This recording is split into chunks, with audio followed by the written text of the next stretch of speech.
ದೊಡ್ಡ ಮಂದಿಗೆ ನೀವು ನೋಡ್ತಿದ್ದೀರಾ ಎಲೆಕ್ಷನ್ ಎಕ್ಸ್‌ಪ್ರೆಸ್. ನಾನು ಅಶ್ವದೇವಿತ್. ಇವತ್ತು ನಾವು ಧಾರವಾಡ ಲೋಕಸಭಾ ಕ್ಷೇತ್ರದಲ್ಲಿ ಇದ್ದೇವೆ. ಎಲೆಕ್ಷನ್ ಎಕ್ಸ್‌ಪ್ರೆಸ್ನ ಇಲ್ಲಿ ಧಾರವಾಡ ಕ್ಷೇತ್ರದಲ್ಲಿ ಜನಾಭಿಪ್ರಾಯವನ್ನು ತೆಗೆದುಕೊಳ್ಳೋದಕ್ಕೆ ನಾವು ಇಲ್ಲಿಗೆ ರಿಪಬ್ಲಿಕ್ ಕನ್ನಡ ತಂಡ ಬಂದಿರೋದು. ಹಾಗಾದರೆ ಧಾರವಾಡ ಕ್ಷೇತ್ರದಲ್ಲಿ ಬಿಜೆಪಿಯಿಂದ ಪ್ರಹ್ಲಾದ್ ಜೋಶಿ, ಕಾಂಗ್ರೆಸ್ನಿಂದ ವಿನೋದ್ ಅಸೂಟಿ ಅವರಿಗೆ ಈಗಾಗಲೇ ಟಿಕೆಟ್ ಅನೌನ್ಸ್ ಆಗಿದೆ. ಜನರ ಪರ ಅಂದರೆ ಜನರ ಬೆಂಬಲ ಯಾರ ಪರ ಇದೆ, ಯಾರ ಕಡೆ ಇದೆ, ಜನಾಭಿಪ್ರಾಯ ಏನು, ಅವರು ಯಾರಿಗೆ ಬೆಂಬಲಿಸ್ತಾರೆ, ಇವೆಲ್ಲವನ್ನು ಕೂಡ ಜನರಿಂದನೇ ಅಭಿಪ್ರಾಯವನ್ನು ಪಡೆದುಕೊಳ್ಳೋಣ. ಸೊ ಅದಕ್ಕೂ ಮುಂಚೆ ಜನರ ಹತ್ರ ಮಾತಾಡ್ಸೋಣ. ಅದಕ್ಕೂ ಮುಂಚೆ ಧಾರವಾಡ ಕ್ಷೇತ್ರಕ್ಕೆ ಸಂಬಂಧಪಟ್ಟಂತೆ ಒಂದು ವರದಿ ಇದೆ, ನೋಡ್ಕೊಂಬರೋಣ ಬನ್ನಿ.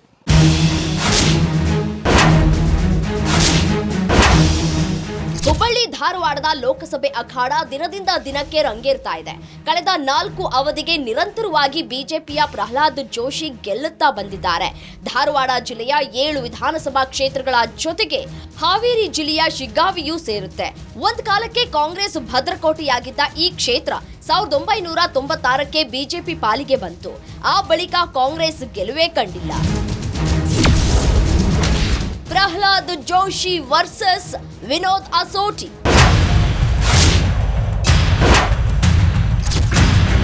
ಧಾರವಾಡ ಲೋಕಸಭಾ ಕ್ಷೇತ್ರಕ್ಕೆ ಬಿಜೆಪಿಯಿಂದ ಮತ್ತೆ ಪ್ರಹ್ಲಾದ್ ಜೋಶಿ ಕಣಕ್ಕಿಳಿದಿದ್ದಾರೆ. ಕಾಂಗ್ರೆಸ್ನಿಂದ ವಿನೋದ್ ಅಸೋಟಿಗೆ ಟಿಕೆಟ್ ನೀಡಲಾಗಿದೆ. 2 ಪಕ್ಷಗಳ ಅಭ್ಯರ್ಥಿಗಳು ಭರ್ಜರಿಯಾಗಿ ಪ್ರಚಾರ ನಡೆಸ್ತಾ ಇದ್ದಾರೆ.